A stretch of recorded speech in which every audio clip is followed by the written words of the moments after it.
Okay, let's dive into what is, for sure, an essential toolkit for any academic writer. We're going to unlock the secrets to a more powerful, professional, and honestly, a more persuasive writing voice. You know that feeling, right? It's a super common frustration. You've got these brilliant, complex ideas swirling around in your head, but when you try to get them down on the page, they just fall flat. You know exactly what you want to say, but finding the right words to sound truly academic and credible, that's the hard part. Okay, so check this out. This comparison shows the exact transformation we're talking about. On the left, you've got this really bold, flat claim, but on the right, it's more nuanced, it's more precise, and frankly, it's way more convincing. It's using these little phrases like suggests and may be attributed to. The question is, where do you find them? Well, here it is, your secret weapon, the University of Manchester's academic phrase bank. This thing is a fantastic resource. It basically collects all the little nuts and bolts of academic writing, but think of it less like a list of things to just copy and more like a toolkit for building your own, much stronger arguments. So the first big goal here is to really shift your mindset.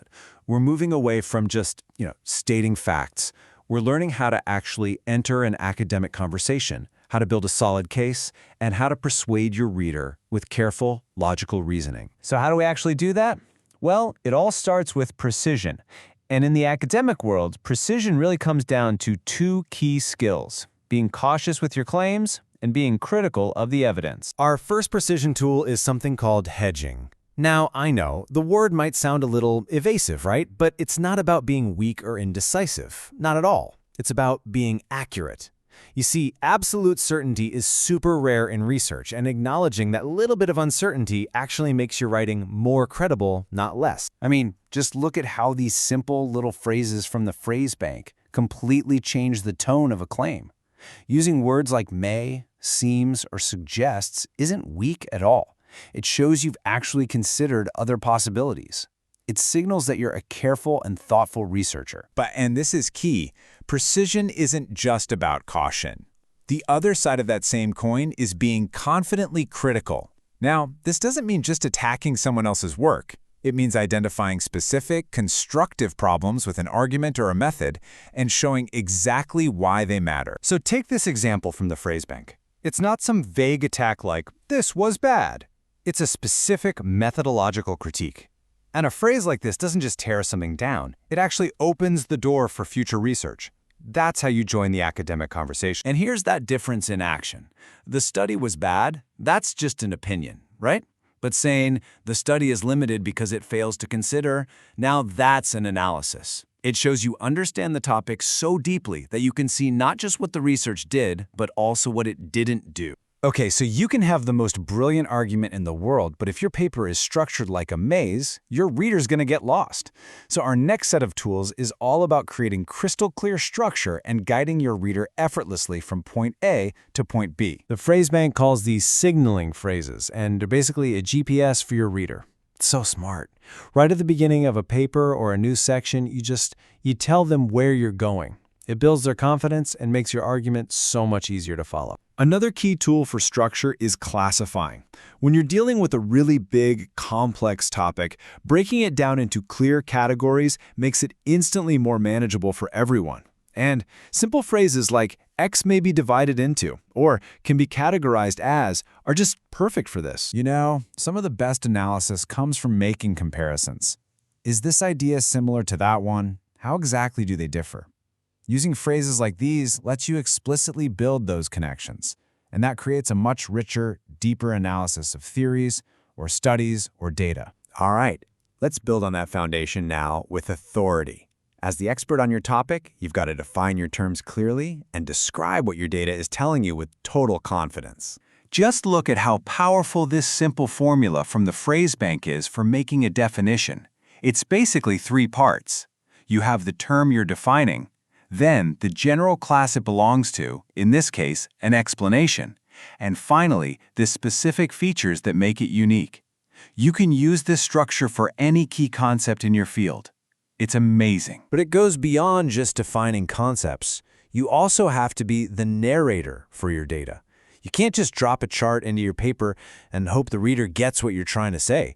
You have to use precise language to tell the story that the data is showing. So let's imagine this bar chart shows your findings.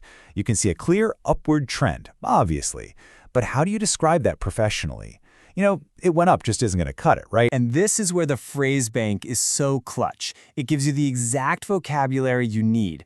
Was it a steady increase or was it a sharp rise? Did it reach a peak? This specific language is what lets you describe that trend with scientific accuracy. And often, you don't just describe what happened, you have to explain why it happened. This means you have to show cause and effect, which, let's be honest, is at the heart of so much research. And again, the phrase bank offers this really simple, logical structure for doing just that. You can build a super convincing causal argument in 3 easy steps. Identify the cause, explain the mechanism behind it, and then show the result. It's just a clear, powerful chain of reasoning. So we've gone through tools for precision, for structure, and for authority. And as you can see, these aren't just little tricks to sound smart. They are the fundamental, rock-solid building blocks of all scholarly work. And really, that's the big secret of the academic phrase bank. It's not a cheat sheet, it's a training ground. When you master these phrases, you start to internalize the logic of your field, and that empowers you to think more critically, and, ultimately, to find your own voice in that big academic conversation. So, the toolkit is officially unpacked. You now have the language to argue with precision, to structure with clarity, and to define with authority. The only question left is, which tool are you going to use first? All right, welcome to the Explainer. Today we are going to hack the code of academic writing. Yeah, we're giving you the keys. You know that feeling, right? You've done all the hard work, your research is solid, but then you sit down to write and it's like trying to speak a completely different language? Ever feel like there's some secret rule book that everyone else got a copy of but you? Well, guess what? You're not crazy. There is a kind of rule book. And today, we're going to hand you the keys to unlock it. We're going to break down the style, the traps, and the process. Let's get into it. Okay, first up, decoding academic style.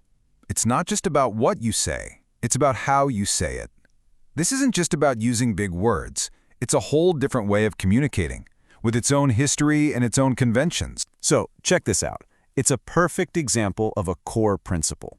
Academic English just, it tends to prefer words with classical roots, from Latin or Greek.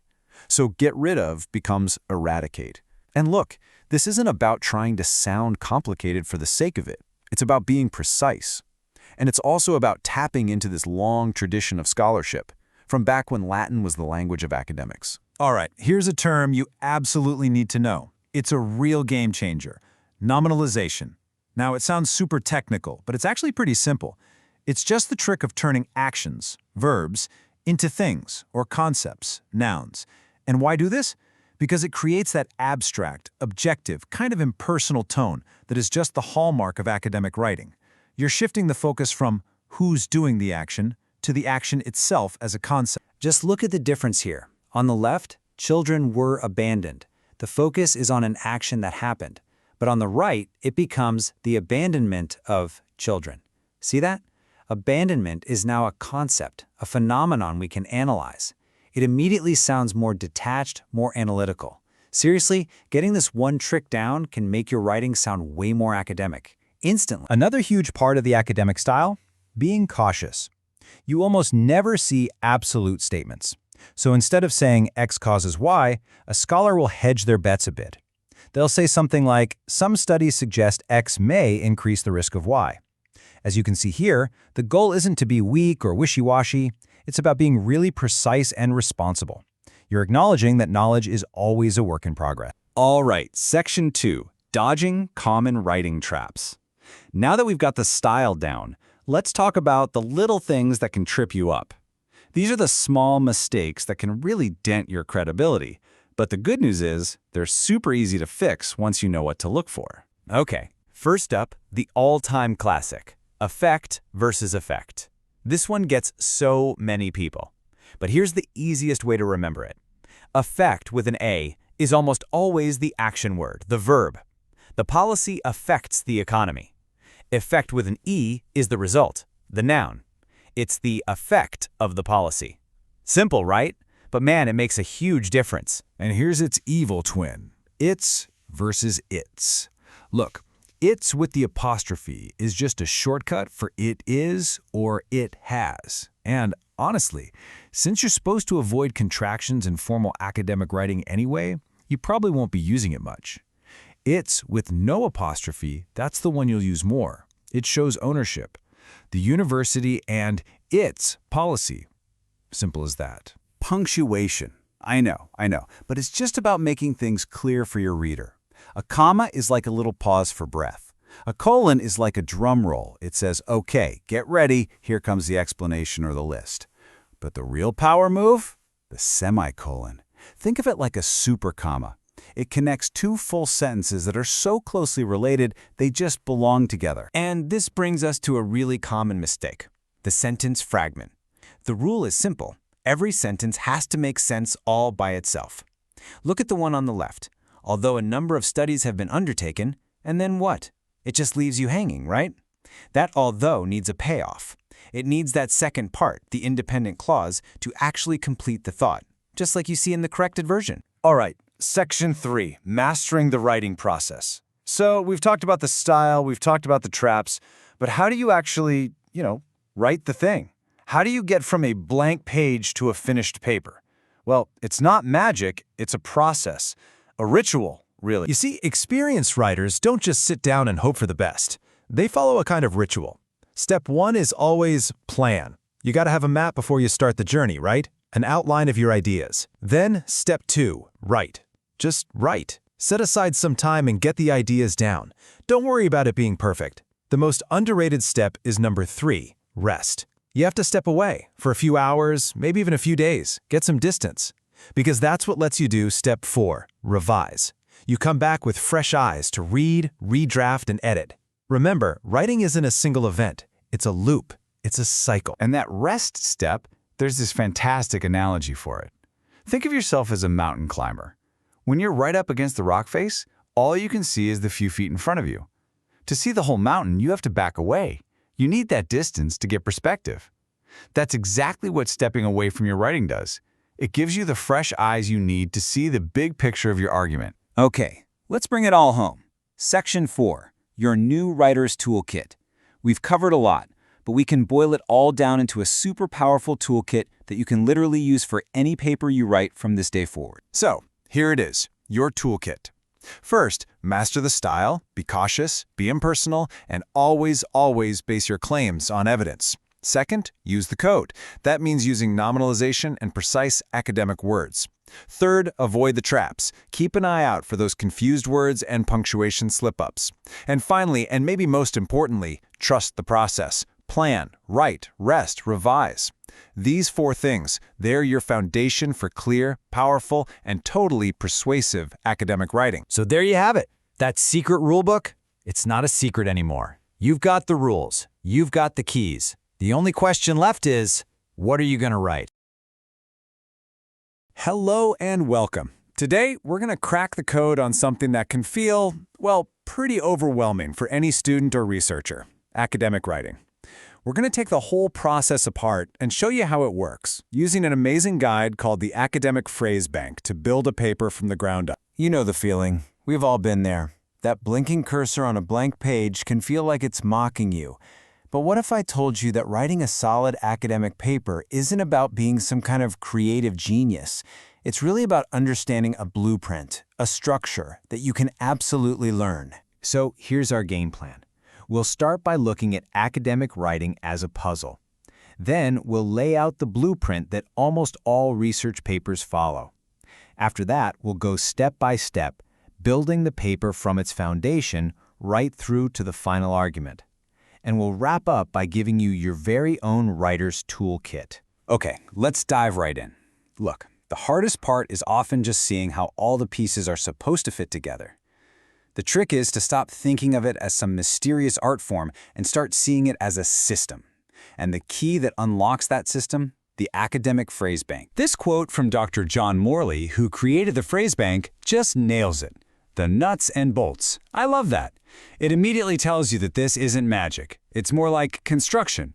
It's about using a set of shared, reliable tools, these phrases, to build your argument, piece by piece. You don't have to invent everything from scratch. So what does this building project actually look like? Well, here's the good news. Most research papers, especially in the sciences and social sciences, follow a really consistent and logical structure. You can think of it as a universal blueprint. And here it is. This is the blueprint. These 6 parts are the backbone of just about any research paper you'll encounter. In fact, this is the core of the academic phrase bank, covering pages 7 through 71. The second you understand the job of each of these sections, the entire process becomes so much clearer. Right. Every good building needs a strong foundation. For a paper, that's your introduction and your literature review. This is where you set the scene, convince your reader that your topic matters, and show them exactly where your work fits into the grand scheme of things. There's a brilliant model for introductions from a guy named John Swalls. He calls it Create a Research Space, or CARS. It's a simple 2-step move. First, you establish the territory. You show that your topic is important and that people are talking about it. Then you identify a niche. You point to a specific gap, a problem, or a question that hasn't been answered yet. That's where your research comes in. So how do you actually establish the territory? Well, the phrase bank is jam-packed with these nuts and bolts phrases that do the heavy lifting for you. An opening like this one is a classic. It's a simple, direct signal to the reader that says, hey, listen up, this is important stuff. Now, once you've set up the general topic, the literature review is where you show you've done your homework. A phrase like this is the perfect way to begin summarizing what other researchers have already discovered. It places your work in context and naturally leads the reader toward that gap, that niche that you're about to fill. Okay, foundations built. Now we get to the real heart of your research, the methods and results. This is where you shift from talking about other people's work to showing your own. You say, here's what I did, and here's what I found. Think of the methods section as the recipe for your research. It has to be crystal clear, so clear that another scientist could follow your steps and do the exact same experiment. And using phrases like this one is great because it doesn't just say what you did, it explains why you did it that way. And then we have the results, the single most important rule here, just the facts. This section presents your raw data, often in tables or charts like this one. But, and this is key, with no interpretation. You're just laying the cards on the table. You save the part where you explain what the cards mean for later. And to make sure your reader doesn't get lost, you use what's called signposting language. A little phrase like this. It's basically you, the author, pointing a finger and saying, hey, look here. Look at this specific piece of data in this table. It makes the connection between your words and your evidence totally clear. All right, this is the grand finale. You've laid the foundation, you've presented your data. Now, in the discussion and conclusion, you finally get to answer the big question, so what? This is where you explain what it all means and why it's important. Your discussion section is basically a conversation between your findings and what everyone else has already published. Do your results line up with what Smith found back in '92? Awesome. Or do they completely contradict previous research? That's interesting too.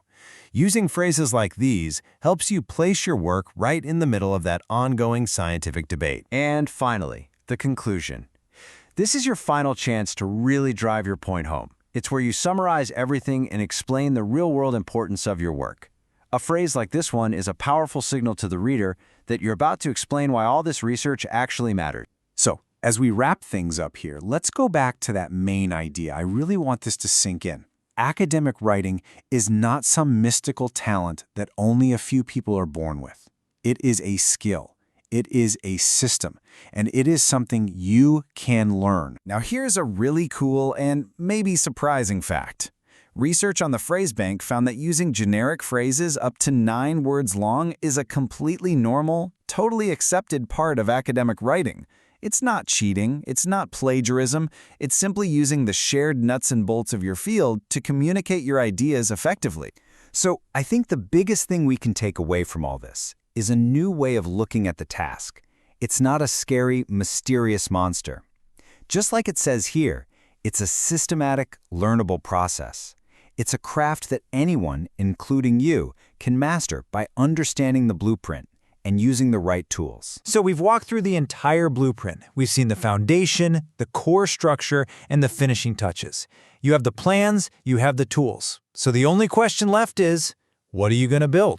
Được thành lập 2018 bởi nhóm giáo viên đã có nhiều năm công tác tại các trung tâm lớn uy tín ở thành phố Hồ Chí Minh. TOEIC FOCUS không chỉ có các bạn học viên giỏi là các bạn tiến sĩ, bác sĩ, nghiên cứu sinh, các bạn học trường chuyên, mà còn có các bạn học sinh lớp thường đạt được điểm số IELTS và TOEIC cao nhờ vào phát triển được năng lực tiếng Anh thực thụ. Khác biệt với các trung tâm lớn, đông đúc, dùng chung một quyển giáo trình rập khuôn cho hàng ngàn học viên, lúc đi thi gây nhàm chán cho giám khảo chấm điểm. Đa số các chương trình online hay học trực tiếp tại thành phố Hồ Chí Minh của TOEIC FOCUS chỉ tầm 3 đến 7 học viên, dễ dàng theo sát các bạn, giúp tối đa hóa điểm số nhờ tích hợp nhiều phương pháp trong suốt quá trình giảng dạy. 100% lớp học luyện đề được hướng dẫn bởi thầy Quốc Khánh, IELTS 8.5, Reading 9.0, Listening 9.0 và không có ban điểm nào dưới 8. Các bạn có thể theo học tại quận 6, quận 2, quận 9 và quận 11. Nếu các bạn ở xa, có thể chọn hình thức học online, giáo viên vẫn có thể theo sát được các bạn vì sĩ số lớp vừa phải. Waves rolling in so slow. Trust the tide, let go. Ooh, yeah. Deep blue, take me home. Feel the calm in my soul. Stars above guide me right. Moonlight whispers through the night. Ocean breath, pure and true. Every wave brings me you. In the